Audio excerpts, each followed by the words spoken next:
तो बाबा के महावाक्य परखने की शक्ति के ऊपर है।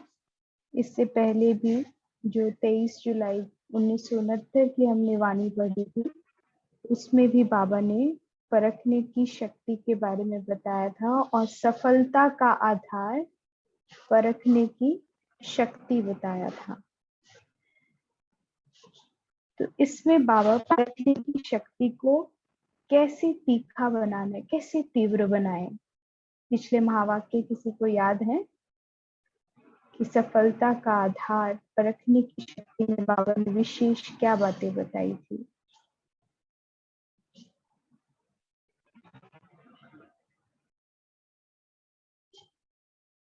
बताएंगे?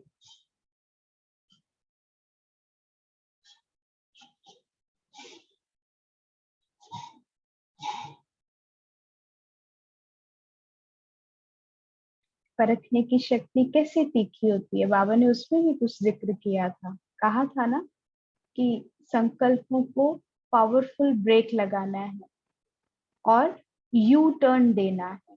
अगर जरूरत पड़े तो यू टर्न देना है। ये परखने की शक्ति कैसे बढ़ती है?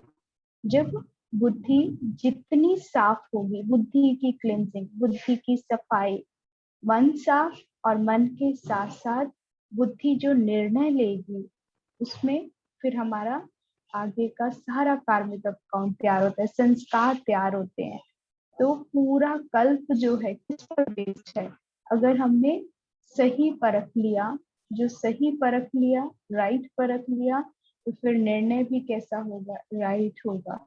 और फिर आपके कर्म कैसे होंगे? राइट होंगे, शुद्ध होंगे। तो बाबा कहते हैं परखने की शक्ति को तीव्र बनाओ। आज बाबा कहते हैं आज विशेष क्या देख रहे हैं? आज विशेष क्या देख रहे हैं? परिवर्तन कैसे देखते हैं? परिवर्तन की राहों पर हो ना, संस्कारों की री इंजीनियरिंग करने के लिए बैठे हो ना, तो बाबा कहते हैं परिवर्तन कैसे देखते हैं? इस ग्रुप में प्रश्न का उत्तर देने में होशियार कौन है? बाबा प्रश्न पे प्रश्न कर रहे हैं। देखने और परखने की शक्ति कहाँ तक आई है? देखना और फिर परखने की शक्ति। देखना भी कैसा? इन स्थूल आंखों से नहीं। कैसे देखना है? आपका देखने का नजरिए की बाबा बात कर रहे हैं। अगर आपका नजरिया ठीक होगा, यानी परखना ठीक होगा, तो फिर आगे आपके निर्णय, आपके कर्म, आपके गोल, सब कुछ कैसे होंगे? ठीक ही होंगे। तो बाबा कहते हैं देखने और परखने की शक्ति कहाँ तक आई है? अच्छा, योग की स्थिति में निरंतर रहने वाले कौन? बाबा फिर प्रश्न करते हैं, निरंतर कौन रहेंगे? दिव्य गुणों की धारणा में दिव्य गुण मूर्त कौन नजर आता है? ये क्यों पूछते हैं? क्योंकि अगर परखने की प्रैक्टिस होगी तो जब दुनिया में कार्य अर्थ जाते हो और आसुरी संप्रदाय के साथ संबंध रखना पड़ता है, तो परखने की प्रैक्टिस होने से बहुत बातों में विजयी बन सकते हो। हम चाहते तो नहीं है किसी के साथ कर्म बिगड़े, बोल बिगड़े, परिस्थितियां खराब हो, लेकिन टकराव कैसे होता है? जब हम आसुरी संबंध संपर्क में आते हैं तो वो हमारे बोल, हमारे शब्द नहीं समझ पाते, और हम भी वो क्या हमसे एक्सपेक्ट करते हैं, वो क्या चाहते हैं, वो राइट परख नहीं पाते हैं। और फिर क्या होता है? कॉन्फ्लिक्ट्स, मूंझ जाता है धागा, और कर्म कैसे हो जाते हैं? मुंझे हुए होने लगते हैं। बोल भी कैसे होंगे? कंफ्यूज्ड होंगे, और फिर उससे झगड़ा, कलह, कलेश बढ़ जाता है। तो बाबा कहते हैं कि परखने की प्रैक्टिस होगी तो बहुत बातों में विजयी बन सकते हैं। अगर परखने की शक्ति नहीं तो विजयी नहीं बन सकते। यह तो थोड़ी सी रेख देख की कि अपने ही परिवार की अंदर कहाँ तक परख सकते हैं।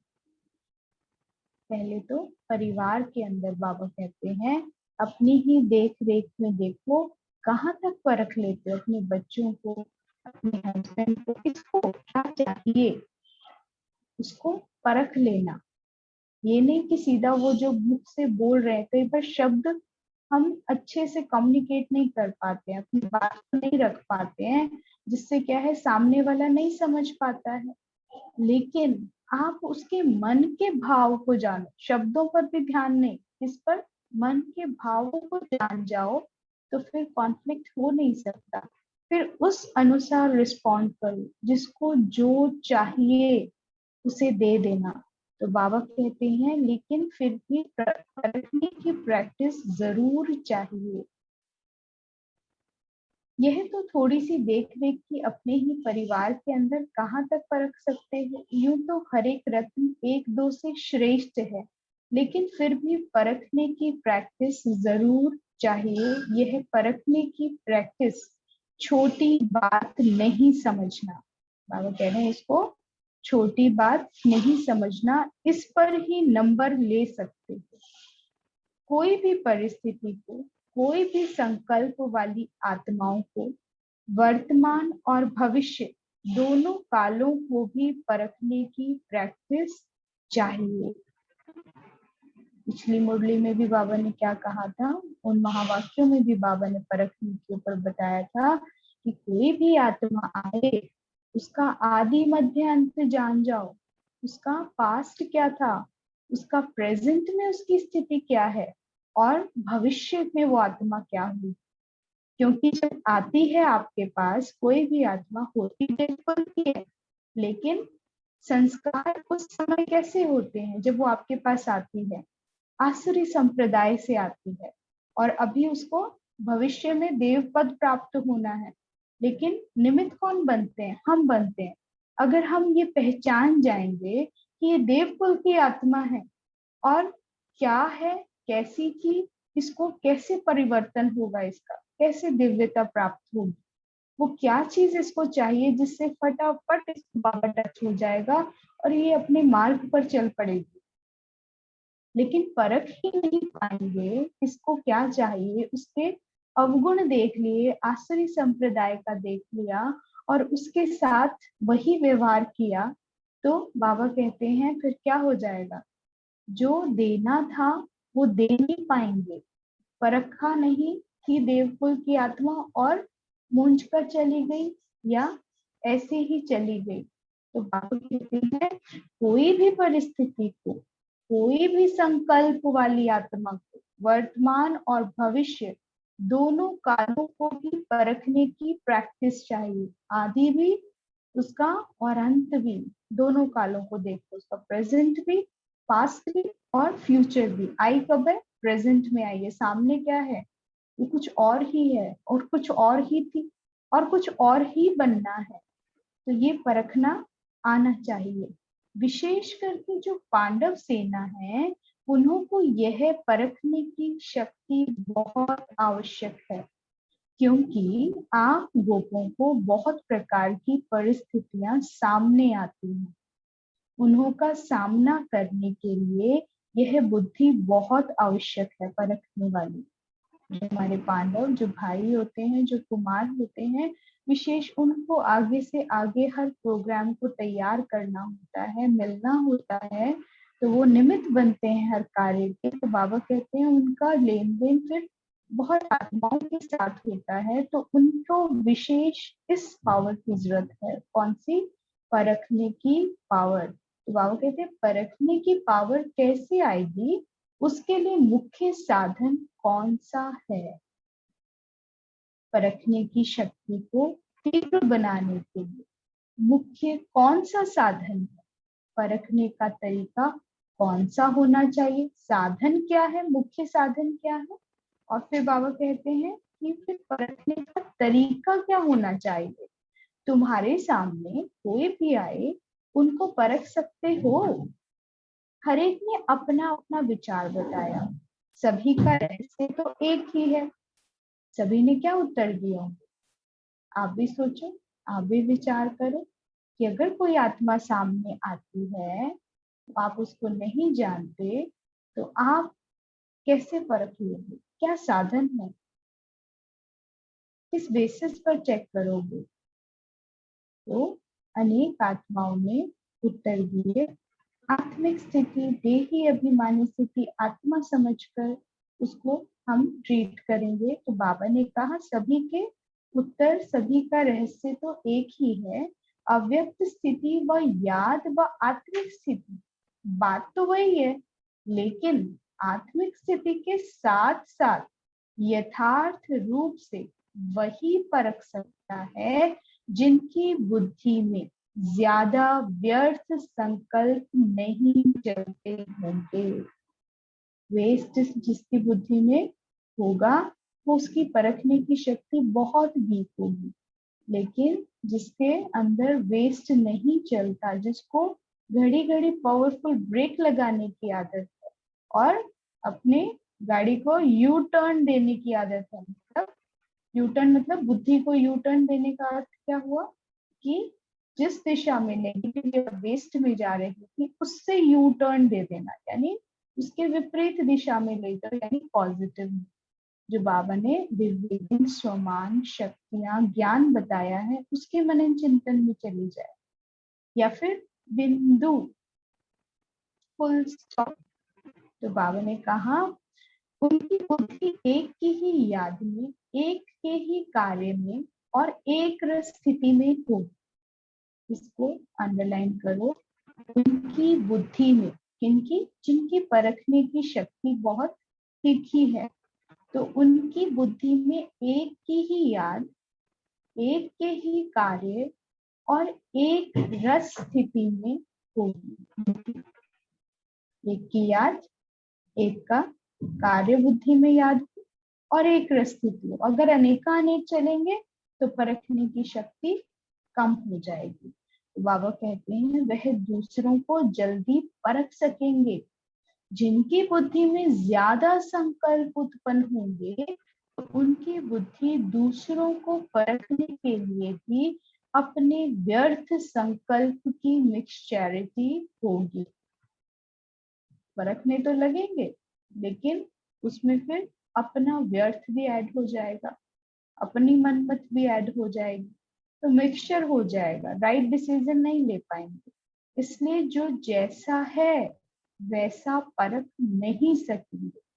तो मूल रहस्य निकला, क्या निकला? व्यर्थ संकल्प नहीं चलाने, यानी बुद्धि की सफाई, वेस्टेज नहीं चाहिए।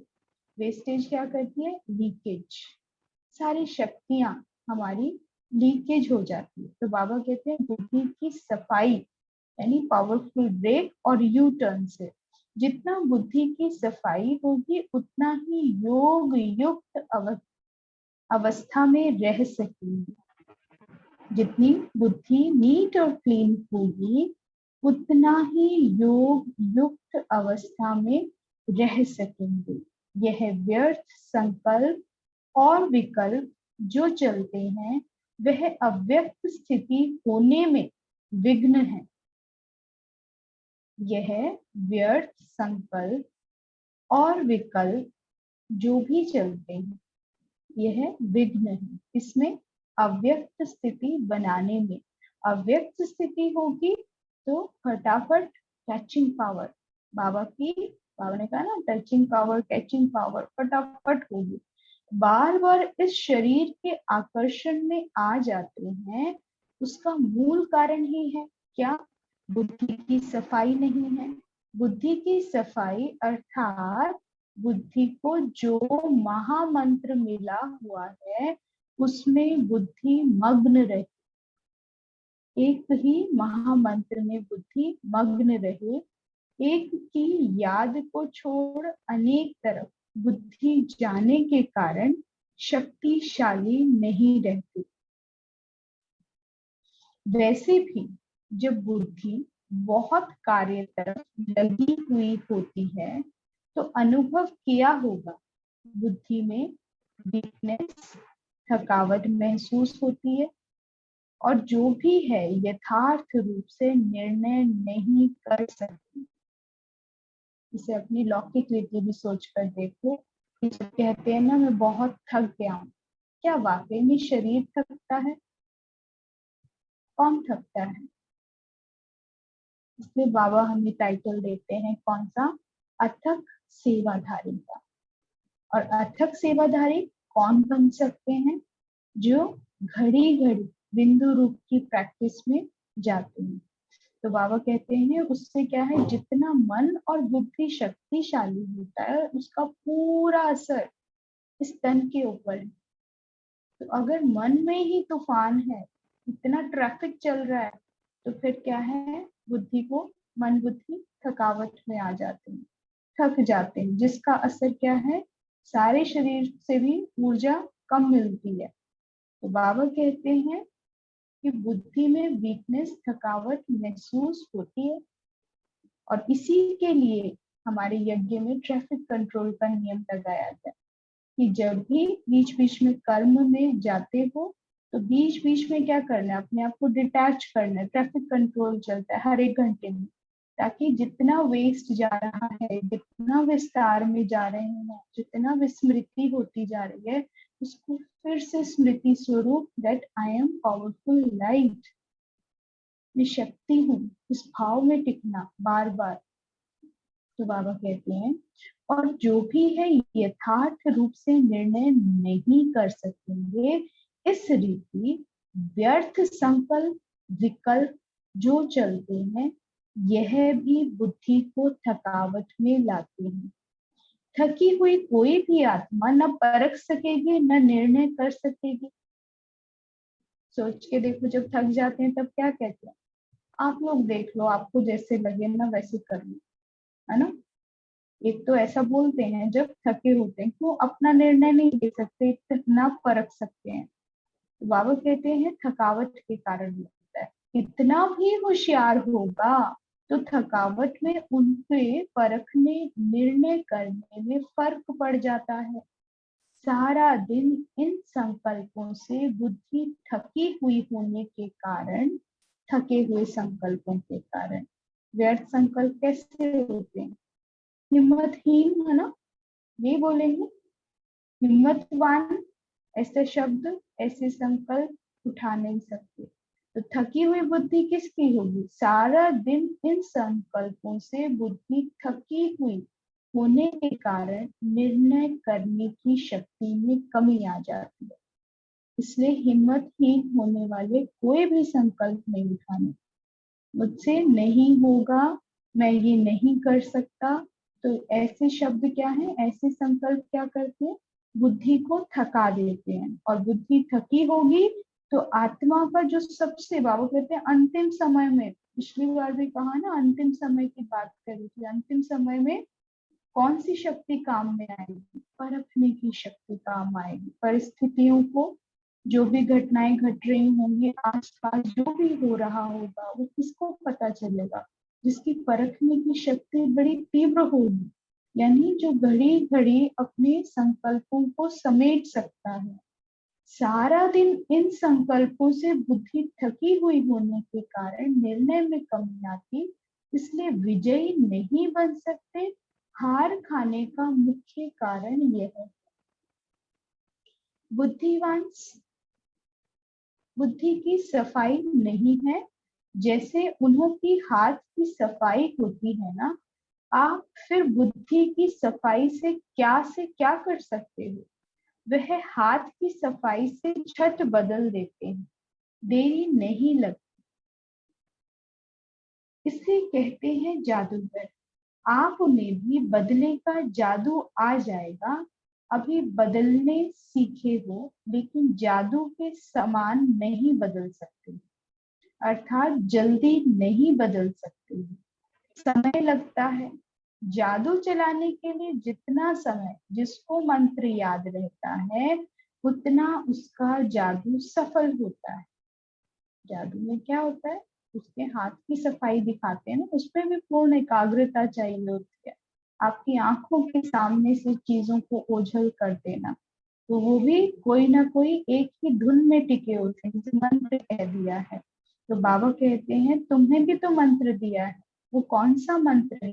बुद्धि की सफाई हो जाए जिससे, मन में ना भव का, है ना। आपको भी अगर महामंत्र याद होगा तो जादू के समान कार्य होगा। मन मना भाव की स्मृति में स्थित होंगे तो बाबा कहते हैं हर कार्य फिर कैसा हो जाएगा, जादू के समान होने लगेगा।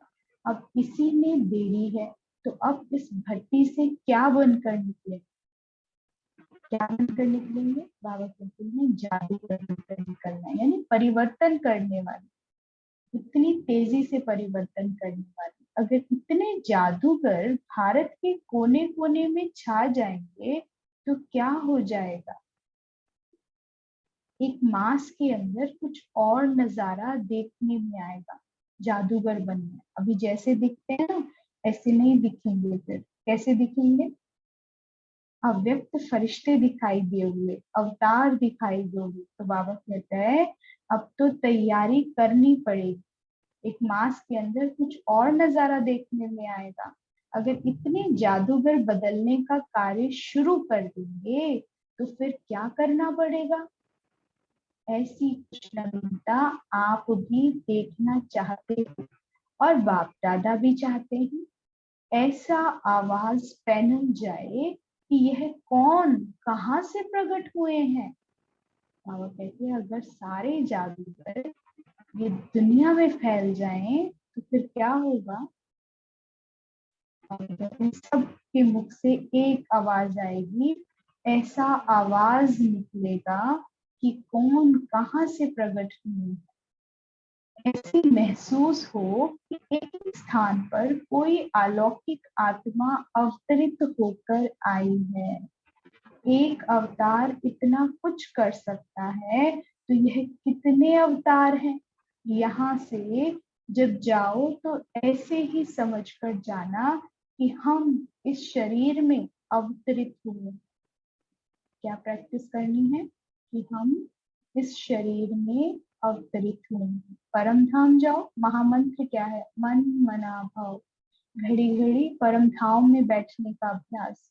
फिर जब आओ उतरो इस शरीर में तो अवतरित समझो, मैं अवतार हूँ, मैं अवतरित आत्मा हूँ, मैं शिव शक्ति अवतार हूँ। ऐसे स्वमान के साथ उतरना है। तो बाबा कहते जादू होने लगेगा हर कार्य में, अलौकिकता नजर आने लगेगी, दिव्यता फैलेगी चारों दिशाओं में ईश्वरीय सेवा के लिए।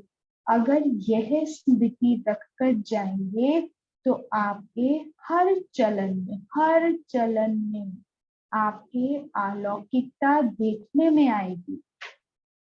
जो भी आपके दैवी परिवार वाले व लौकिक परिवार वाले हैं वह महसूस करें कि यह कुछ अनोखे ही बनकर आए हैं। लौकिक में तो परिवर्तन करके दिखाया, अभी बाबा कहते हैं लौकिक के साथ अलौकिक में भी जब मिलोगे तो उनको भी नजर आए, महसूस होवे यह कुछ अनोखे ही बनकर आए। कौन बनेंगे ऐसे अनोखे, जो घड़ी घड़ी परम धाम और फिर अपने को अवतरित आत्मा समझकर कार्य में आएंगे। तो बाबा कहते हैं तब अलौकिकता चारों तरफ बिखरेगी। जब आपकी बदलने की महसूसता आएगी तब आप दुनिया को बदल सकेंगे। जो खुद बदल जाएगा, जो खुद परिवर्तन होगा, उसे देख सब परिवर्तन होने लगेंगे, सबके दिल में आएगा। क्योंकि जो बदल जाता है फिर उसको सबके दिल में बैठ जाता है। लेकिन जो बदला लेता है, बदले की भावना से आता है, तो किसी को भासता नहीं है, उससे सब दूर जाते हैं। लेकिन जो बदल कर दिखाते हैं, खुद परिवर्तन होते हैं और लोगों को भासना आती है, सबके मन में आता है हम भी इनके जैसे बने। अगर आप सभी के बदले की भासना नहीं तो दुनिया को नहीं बदल सकेंगे। खुद बदलकर दुनिया को लना है। ऐसे ही समझकर चलना कि निमित्त मात्र इस शरीर से लोन लेकर, इस शरीर का लोन लेकर ईश्वरीय कार्य के लिए थोड़े दिन के लिए अवतरित हुए हैं। कार्य समाप्त करके फिर चले जाएंगे। यह स्मृति लक्ष्य रख करके ऐसी स्थिति बनाकर फिर चलना। इसमें अवतरित बोला है, और उससे पहले बाबा ने क्या बताया था, यही चीज मेहमान समझकर, या तो मेहमान समझो या मैं अवतरित आत्मा हूँ, कर्म करके फिर चली जाऊंगी। यह स्मृति, यह याद बन जाए और यही लक्ष्य रख करके ऐसी स्थिति बनाकर फिर चलना। लक्ष्य क्या रखेंगे आज की वाणी से? यही लक्ष्य रखना है कि मैं अवतरित आत्मा केवल कर्म करने के लिए यहाँ आई हूँ, कार्य समाप्त करके फिर परम धाम जहाँ से अवतरित हुई हूँ वहां वापस चली जाऊंगी। तो बाबा ने कहा यह लक्ष्य रखना है, यह बगीचा है। अवतरित के बाद अब बाबा बगीचे में ले आए हैं। बाबा कहते हैं बाप दादा चैतन्य बगीचे में आते हैं, तो कुछ वाणी से खुशबू लेते हैं। अपने बच्चों की रूहानी खुशबू की बात हो रही है। रूहानी फूल है ना, चैतन्य फूल है ना भगवान की बगिया के। तो बाबा कहते हैं अपने चैतन्य बगीचों के बीच पे आता हूँ। तो कुछ वाणी से खुशबू लेते हैं। वाणी कौन सी? ज्ञान जो आपके मुख से निकलता है, जो दिव्य ज्ञान आप बोलते हो। बाबा कहते हैं कुछ वाणी से खुशबू लेते हैं, कुछ नयनों से दृष्टि देते हो ना, रूहानी दृष्टि, आत्मिक भाव में टिककर दूसरों को आत्मा देखते हो, शुभ भावना शुभ कामना रखते हो। तो बाबा कहते हैं कुछ नयनों से खुशबू लेते हैं, कुछ मस्तक की मणि से लेते हैं। हर एक मस्तिष्क के मणि की चमक बाप दादा देखते हैं। ऐसे ही अगर आप सभी भी मस्तिष्क के मणि को ही देखते रहो तो फिर यह दृष्टि और वृत्ति शुद्ध सत्व प्रधान बन जाएगी। बाबा ने कहा जैसे बाबा आकर अवतरित होते हैं और आकर अपनी दृष्टि, देखो बाबा की क्या नजरिया है, कैसे देखते हैं बच्चों को। नैनों से खुशबू ले रहे हैं, रूहानी दृष्टि देखते हैं, वाणी से खुशबू लेते हैं। तो बाबा कहते हैं मस्तक की मणि देखता हूँ। तो बच्चों ने भी फिर यही प्रैक्टिस करनी है। तो बाबा कहते हैं जब ऐसी प्रैक्टिस आप भी करोगे, आप भी दूसरों को इसी भाव से देखोगे, तो दृष्टि और वृत्ति शुद्ध हो जाएगी, सतो प्रधान हो जाएगी। यही तो बदलना है। दृष्टि जो चंचल होती है उसका मूल कारण यह है, मस्तिष्क के मणि को ना देख, शारीरिक रूप को देखते हो। रूप को ना देखो लेकिन मस्तिष्क की मणि को देखो। जब रूप को देखते हो तो ऐसे ही समझो कि सांप को देख रहे हैं। सांप के मस्तिष्क में मणि होती है ना, तो मणि को देखना है, ना कि सांप को। अगर शरीर भान में देखते हो तो मानो सांप को देखते हो। किसी भी आत्मा को उसके शरीर के भान से देखते हो तो मानो बाबा कहते सांप को देखते हो। सांप को देखा और सांप ने काटा। सांप तो अपना कार्य करेगा। सांप को देखोगे तो सांप क्या करेगा? काटेगा ना। सांप तो विषैला होता है। अब कैसे काटेगा? हम जिस भान से, जिस भाव से उस आत्मा को देखते हैं, सोच कर देखो किसी आत्मा के प्रति कभी देखते ही क्रोध आ जाएगा। तो क्रोध क्यों आया? क्योंकि जो बात हुई थी हमने आज दिन तक उस आत्मा को उसी भाव से देखा। किसी को भी देखते हैं ना, उससे प्रति कुछ ना कुछ स्मृति आती है, जो घटना घटी होती है। किसी को देखकर काम वासना पुरुष को स्त्री को देखकर आती है। क्यों आती है? क्योंकि उसको उसी भान से देखते हैं ना, देहाभिमान से देख रहे हैं। क्रोध क्यों आएगा? क्योंकि कोई घटना, कोई बात ऐसी होती है, फिर उसको देखते ही, अब देखा क्या था, आत्मा तो देखा नहीं, मणि देखी होती तो क्रोध आता ही नहीं। लेकिन उसको देखना कौन सी स्मृति आ गई? किसी के साथ बैठकर जो कर्म किए हैं, वो कर्म कैसे थे? विकर्म ही तो थे। और वही विकर्म जो है फिर विकर्म बना रहे होते हैं। यानी विष की स्मृति आते ही फिर विष की होते हैं।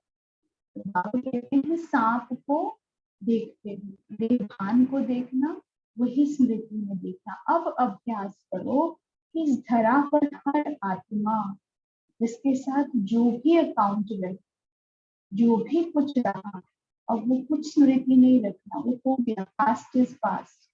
अब क्या देखना है, सिर्फ अभ्यास करो, हर एक के मस्तक में चमकती हुई मणि देखो कि हम सब शिव की मणियां हैं, चमकती हुई, जिसको जो देखोगे वही स्मृति आएगी। इसकी प्रैक्टिस घड़ी घड़ी मस्तक में मणि देखने का अभ्यास, ये विस्मृत हो जाता है, भूल जाता है, ध्यान भी नहीं जाता, लेकिन इसी का अभ्यास करना है। यही आत्मा भाई भाई का पाठ पक्का करना है। तो बाबा कहते हैं कि मणि को देखने से सांप का जो विष है वह हल्का हो जाएगा। अगर शरीर रूपी सांप को देखा तो फिर उनके बन जाएंगे। सांप को देखा और सांप ने काटा, सांप तो अपना कार्य करेगा, सांप में विष भी होता है। कोई कोई विशेष सांप होते हैं जिनमें मणि होती है। आप लोगों को सांप को कैसे मारना है, क्या करेंगे? आप सांप को देखते हुए भी सांप को ना देखो। सांप के पास मणि होती है, नाग मणि कहते हैं ना, तो बड़ा गायन है उसके लिए। तो बाबा कहते हैं सांप को नहीं देखो। अगर सांप के मुख पर मणि चमक रही होगी, क्या सांप पर बुद्धि जाएगी? नहीं जाएगी ना, मणि के ऊपर जाएगी। तो बाबा कहते हैं मणि को देखने से सांप का जो विष है वह हल्का हो जाएगा। अगर शरीर रूपी सांप को देखा तो फिर उन पे बन जाएंगे, उन समान बन जाएंगे। फिर जो बात आएगी, जो आत्मा देख रहे हो, जिसको जिस भाव से देख रहे हो, उसके वही अवगुण आपके अंदर प्रवेश कर जाएंगे, और वही विष है, वही सर्प का काटना है। तो बाबा कहते हैं उनके समान बन जाएंगे। लेकिन मणि को देखेंगे तो बाप दादा के माला के मणि बन जाएंगे।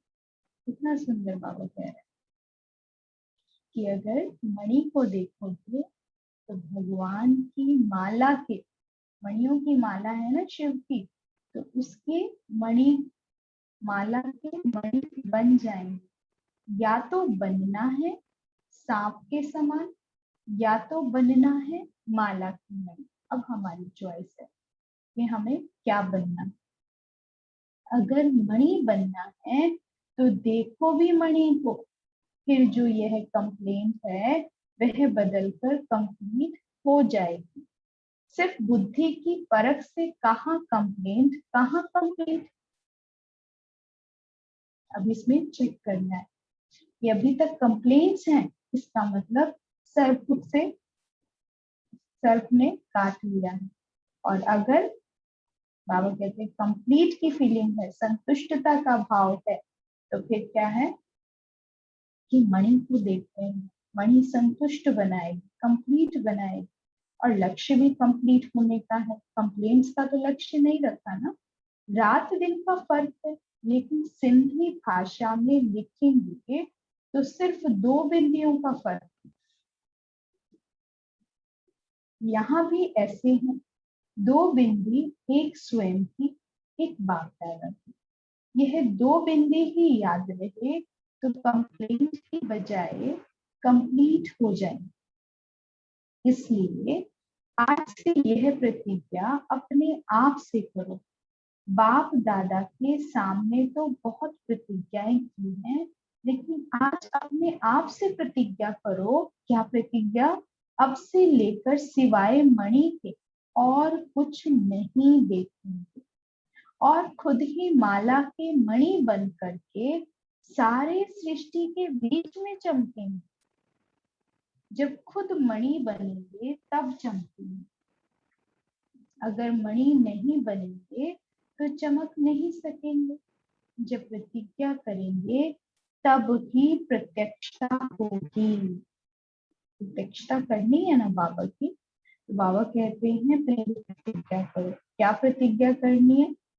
कि अब हम माला के मणि बन करके सारे सृष्टि के बीच में चमकेंगे। ये प्रतिज्ञा है, इसे स्मृति रखना, इसे अंडरलाइन करो, इसे लिख लो।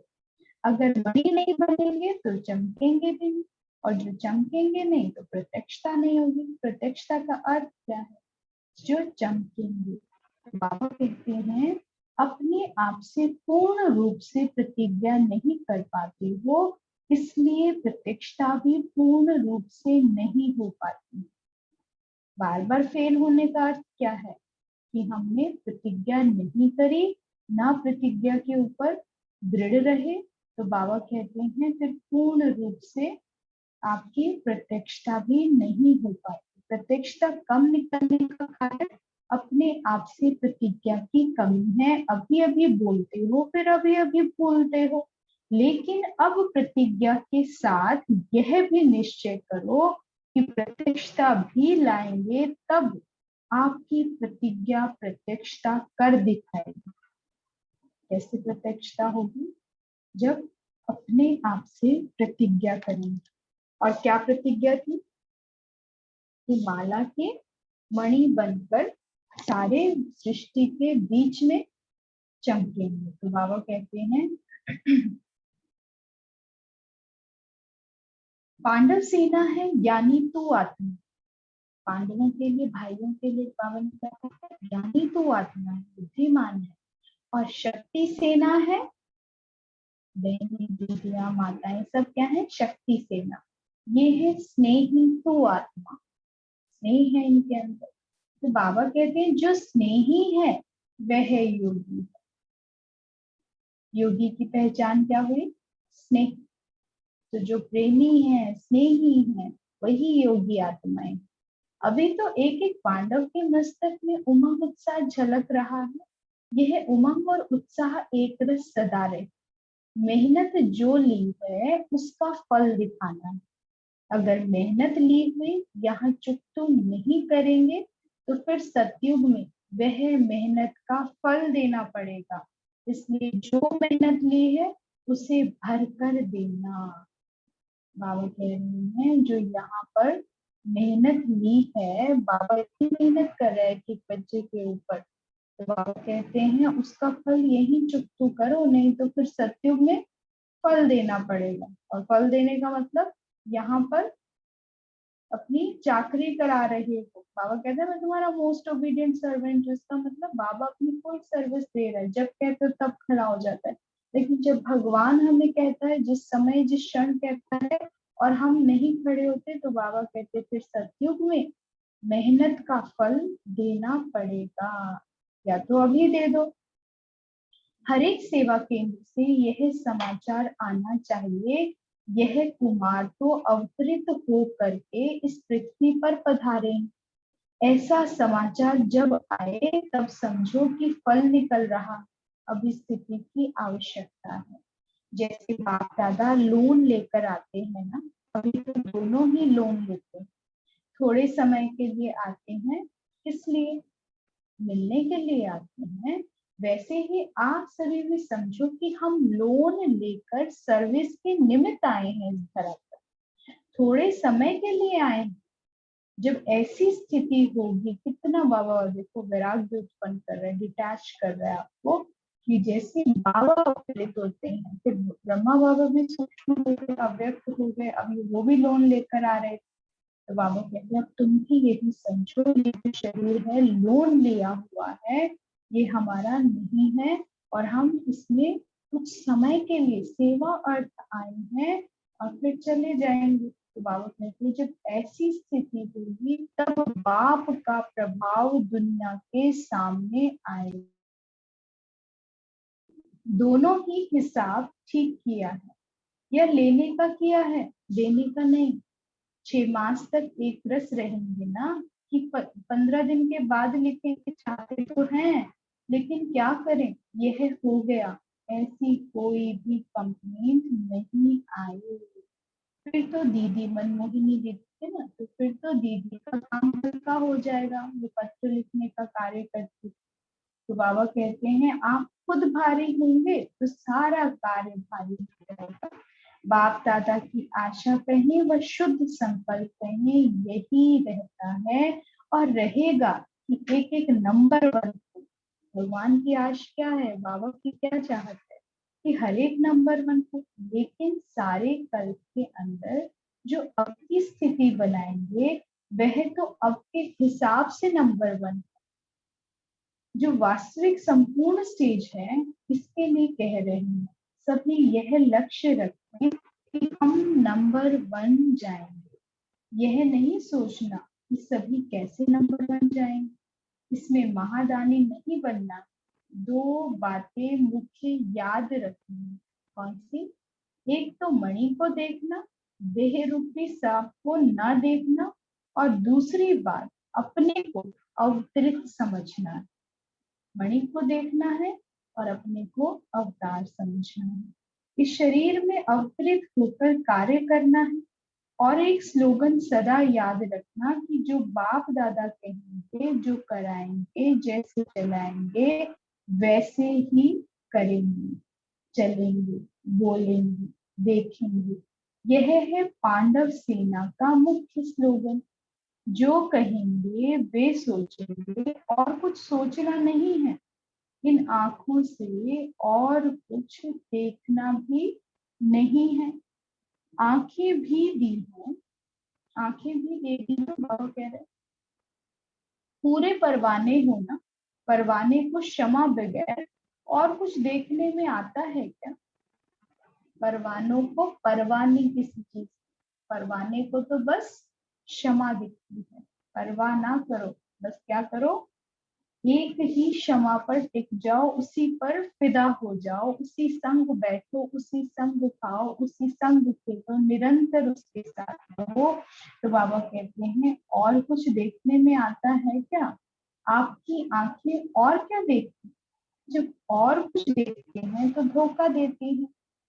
मणि को देखेंगे, आत्मा को देखेंगे, या शिव बाबा पर बुद्धि अपनी टिकाएंगे, तो बाबा कहते हैं कि फिर तो वंडर्स होने स्टार्ट हो जाएंगे। लेकिन कहीं और देखते हो तो फिर क्या होगा? धोखा दे देती हैं ये आंखें। क्या पाओगे कि सबसे ज्यादा धोखा देती हैं।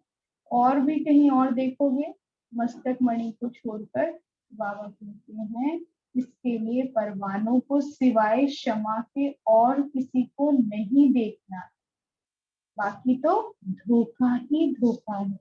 पक्का कर लो इसको। तो शिव बाबा को देखना है, सिर्फ मणि को देखना है। इसके अलावा कहीं भी दृष्टि डाली तो धोखा ही धोखा है। संपूर्ण अर्थात पूरा परवाना है। तो पढ़ा था ना संपूर्ण समर्पण, बाबा फिर रिवाइज करा रहे हैं। संपूर्ण अर्थात पूरा परवाना, यह है छाप। रिजल्ट तो अच्छी है, लेकिन उसको अविनाशी रखना है। तन मन धन, संबंध संपर्क, और श्वासोश्वास क्या हो? समर्पण भाव। तो बाबा कहते हैं अब इसको अविनाशी रखना है, इस स्मृति को। तो बाबा कहते हैं जब जैसे चाहे वैसी स्थिति बना सके, यह मन को ड्रिल कराना। जब जैसे चाहे वैसी स्थिति बना सके, यह मन को ड्रिल करानी है। यह जरूर प्रैक्टिस करो। 1 सेकंड में आवाज में, 1 सेकंड में फिर आवाज से परे। ये बाबा ने होमवर्क दे दिया। घड़ी घड़ी प्रैक्टिस करो। और प्रैक्टिस क्या? अभी अभी आवाज, अभी अभी आवाज से परे पढ़ना। 1 सेकंड में सर्विस के संकल्प में आए, संकल्प में, बोल में नहीं कह रहा बाबा। सेकंड में सर्विस के संकल्प उठे, और बाबा कहते हैं और 1 सेकंड में अगले क्षण क्या हो? संकल्प से परे स्वरूप में स्थित हो जाए। क्योंकि वो जो संकल्प क्रिएट किया ना सेवा का, अभी वो पूरा भी करना है, उसको प्रत्यक्ष भी करना है, तो उसके लिए सूक्ष्म होना जरूरी है, फुल स्टॉप लगाना जरूरी है। और उस सेवा को जल, यानी योग का जल देना, दिव्यता का जल देना बहुत जरूरी है। तभी तो वो बीज जो है वृक्ष बनेगा सेवा का। तो बाबा कहते हैं 1 सेकंड में संकल्प में आए, सेकंड में संकल्प से परे स्वरूप में स्थित हो जाए। इस ड्रिल की बहुत आवश्यकता है। ऐसे नहीं कि शारीरिक भान से निकल ही ना सके। 1 सेकंड में कार्य प्रति शारीरिक भान में आए, फिर 1 सेकंड में अशारीरिक हो जाए। जिसकी यह ड्रिल पक्की होगी, वह सभी परिस्थितियों का सामना कर सकती है। कौन सी ड्रिल? अभी अभी आवाज में, अभी अभी आवाज से परे। तो बाबा कहते हैं जैसे शारीरिक ड्रिल सुबह को कराई जाती है, वैसे यह अव्यक्त ड्रिल भी अमृत वेले विशेष रूप से करना है। एक और होमवर्क मिल गया, अमृत वेले क्या करना है? अभी अभी साकार में, अभी अभी निराकार, अभी अभी आवाज में, अभी अभी आवाज से परे, और मणि देखने का अभ्यास करना है। तो बाबा कहते हैं करना तो सारा दिन है, लेकिन विशेष प्रैक्टिस करने का समय, क्योंकि जो सुबह बीज डालो सारा दिन निरंतर स्मृति स्वरूप रहेगा। घड़ी घड़ी प्रैक्टिस में लाओ। जब देखो बुद्धि बहुत बिजी होती है तो उसी समय यह प्रैक्टिस करो। देखा जाए तो हम लोग क्या करते हैं, न्यारेपन की कब लेकर आते हैं प्रैक्टिस? तब देखिए दिवाली का, तो सब कुछ शांत हो, जब सब काम बंद हो जाए, जब कुछ भी ना हो, तो हम सोचते हैं चलो मैं आत्मा का अभ्यास करता हूँ, मैं फुल स्टॉप लगाने का अभ्यास करता हूँ। लेकिन बाबा कहते हैं जब बहुत बिजी हो, बहुत बिजी, बिल्कुल सांस लेने की फुर्सत ना हो, ये भी कर रहे हैं वो भी कर रहे हैं, तब उस समय यह प्रैक्टिस करो, तब पाठ पक्का होगा। क्योंकि जितना बिजी, जितने संकल्पों के तूफान, फिर पावरफुल ब्रेक, फिर यू टर्न दे देना, स्टीयरिंग घुमा दो फटाफट से, यानी तो बाबा कहते हैं परिस्थिति में होते हुए भी हम अपनी बुद्धि को न्यारा कर सकते हैं, लेकिन न्यारे तब हो सकेंगे जब जो भी कार्य करते हो वह न्यारी अवस्था में होकर करेंगे। अगर उस कार्य में अटैचमेंट होगी तो फिर एक सेकंड में डिटैच नहीं होंगे। अगर फंस गए, अटैच हो गए, तो बाबा कहते हैं डिटैच नहीं हो पाएंगे। इसलिए बाबा कहता है बीच बीच में प्रैक्टिस करो, ताकि उस कर्म से डिटैच होने का अभ्यास हो जाए और उसमें बुद्धि फंसे ना, कैसी भी परिस्थिति हो। क्योंकि फाइनल पेपर अनेक प्रकार के भयानक और ना चाहते हुए भी अपनी तरफ आकर्षित करने वाली परिस्थितियों के बीच होंगे। बाबा प्रैक्टिस में कह रहा है क्योंकि बाबा तो लास्ट फाइनल पेपर की तैयारी कराता है। वो कहते हैं फाइनल पेपर में ऐसी परिस्थितियां होंगी, ऐसा विकराल रूप हर माया का धारण होगा कि इतने बिजी बुद्धि हो जाएगी। तो बाबा कहते हैं लेकिन जिसको यह प्रैक्टिस होगी तो वो, बाबा कहते हैं फाइनल पेपर अनेक प्रकार के भयानक और ना चाहते हुए भी अपनी तरफ आकर्षित करने वाली परिस्थितियों के बीच होंगे। उनकी भेंट में जो आजकल की परिस्थितियां हैं वह कुछ भी नहीं है। जो अंतिम परिस्थितियां आने वाली हैं उन परिस्थितियों के बीच पेपर होना है, इसकी तैयारी पहले से करनी है। इसलिए जब अपने को देखो कि बहुत बिजी है, बुद्धि बहुत स्कूल कार्य में बिजी है, चारों ओर सर्कमस्टेंसेस अपनी तरफ खींचने वाले हैं, ऑफिस गए तो ऑफिस के लोग हमें खींच रहे हैं, घर में आए तो घर की बातें हमें खींच रही हैं। तो बाबा कहते हैं इन सबके बीच में एक घमसान चल रहा है, छोटा सा ही है, ये तो कुछ भी नहीं है। जब प्रकृति का विकराल रूप धारण होगा, आत्माओं का विकराल रूप धारण होगा। अभी तो लोग बता रहे थे ना, कोरोना बाहर चल रहा था, अंदर और घमसान युद्ध चलता है। एक तो बाहर नहीं जा सकते कि थोड़ा देर इनसे दूर हो जाए, शांति ले लें, रहना भी उन कमरों में ही है छोटे से घर के अंदर। फिर वो निकल निकल कर सब आएंगे तो वो किस भाव से आते हैं, तूफान मचाने वाले, बाहर भी तूफान अंदर भी तूफान। तो बाबा कहते हैं जब प्रैक्टिस नहीं होगी तो फिर क्या होगा, कई आत्माओं ने सुसाइड कर लिया कोरोना में, कुछ ना कोरोना हुआ ना कुछ, लेकिन घर में रहते ही ऐसी परिस्थितियां उत्पन्न हुई जो सहन नहीं हुई। तो बाबा कहते हैं जो बीच बीच में प्रैक्टिस का अभ्यास डालेंगे वही तो शक्तिशाली बनेंगे, सबसे पावरफुल स्टेज है। सारी अष्ट शक्तियां कैसे हमारे अंदर आएंगी, परखने की, सामना करने की, समाने की। जो बीज रूप स्थिति का अभ्यास करेगा वही तो अष्ट शक्तियों का धनी होगा। तो घड़ी घड़ी अपने को डिटैच करो हर कर्म करते हुए। तो बाबा कहते हैं ये परिस्थितियां तो कुछ भी नहीं, अंत में जो होगा, फाइनल पेपर जब होंगे तो वो और भी भयानक रूप होगा।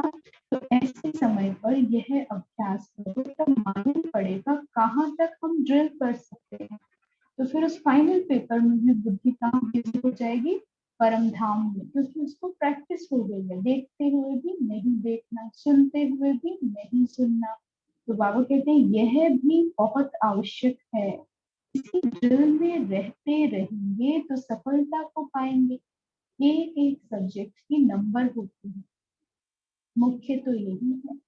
इसमें अगर अच्छे हैं तो नंबर आगे ले सकते हैं। अगर इस सब्जेक्ट में नंबर कम है तो फाइनल नंबर आगे नहीं आ सकते। इसलिए सुनाया था कि ज्ञानी तो आत्मा के साथ में स्नेही भी बनना है। जो स्नेही होता है वह स्नेह पाता है।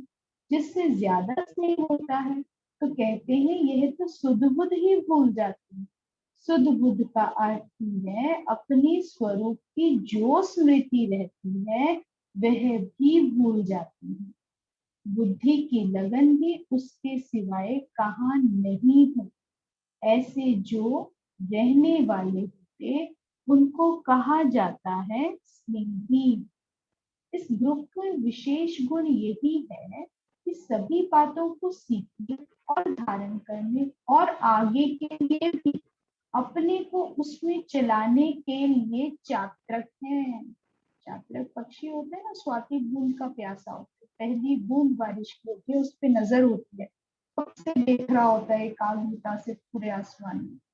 तो बाबा कहते हैं चातक बने हो, चातक तो बन जाते हैं, मुरली का वेट करते हैं, पूरा पुरुषार्थ भी करते हैं, लेकिन बाबा कहते हैं साथ में चरित्रवान भी बनना है। दिव्य गुणों की धारणा, केवल पढ़ाई पढ़ाई पर ध्यान नहीं देना, केवल ज्ञान नहीं, केवल योग नहीं, केवल सेवा नहीं, बाबा कहते हैं दिव्य गुणों की धारणा पर भी ध्यान देना। इस वाणी की शुरू में बाबा ने जो प्रश्न करे उसमें बोला था ना, दिव्य गुण मूर्त कहाँ तक बने हो।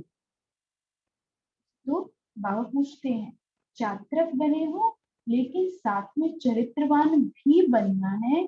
चात्रक है यह इस ग्रुप की विशेषता है, बहुत अच्छी बात, क्योंकि चात्रक जो होगा वही फिर क्या है, चरित्रवान भी बन सकता है। लेकिन चात्रक कौन, जिसके अंदर परखने की शक्ति है, खुद को परखने की शक्ति।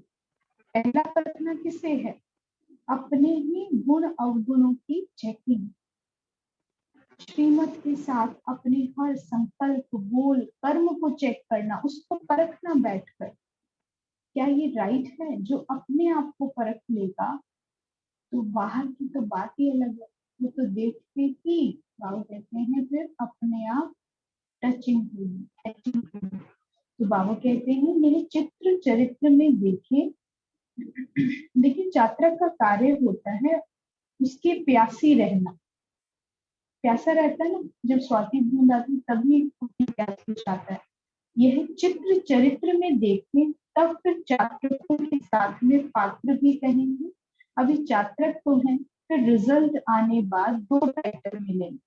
अभी चात्रक, फिर विजय माला के नजदीक आने के पात्र भी होंगे। बाबा ने कहा पात्र कौन से, विजय माला के नजदीक आने के, जो स्लोगन सुनाया और जो भट्टी की छाप सुनाई उनको कायम रखेंगे तो दोनों ही गुण आ जाएंगे। जो स्लोगन सुनाया और जो भट्टी की छाप सुनाई उनको कायम रखेंगे तो दोनों ही गुण आ जाएंगे।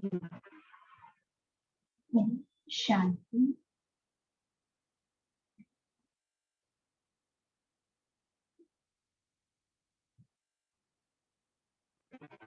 तो ये आज के महावाक्य।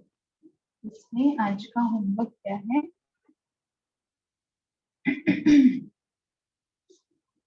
आज का होमवर्क बाबा ने जो अनेक प्रश्न किए हैं परखने की शक्ति के ऊपर, कि कैसे परखने की शक्ति बढ़ेगी, उसको देखना है। कि पहले देखने और परखने की शक्ति कहाँ तक आई, चेकिंग करो कहाँ तक धोखा खाते हैं, परिस्थितियों से, आत्माओं से, अपने अंदर परिवर्तन नहीं हो रहा, यानी मैं खुद को ही नहीं परख रहा।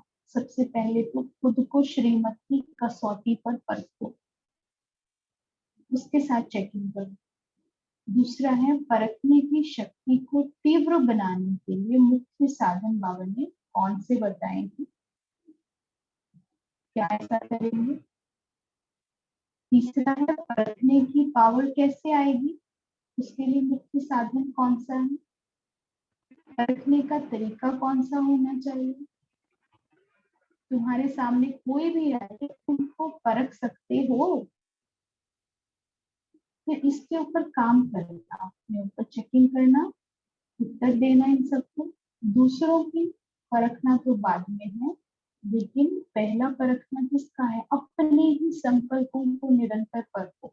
समय कौन सा चल रहा है, कहाँ पहुंच चुके हैं, क्योंकि बाबा ने 69 में महावाक्य उच्चारण करे, और अभी समय कितना परिवर्तन हो चुका है, हम कौन सी स्टेज पर आ गए। क्या बाबा इसमें वही बातें, वही फाइनल पेपर की बातें कर रहा है जिन परिस्थितियों से हम जूझ रहे हैं, क्रॉस कर रहे हैं।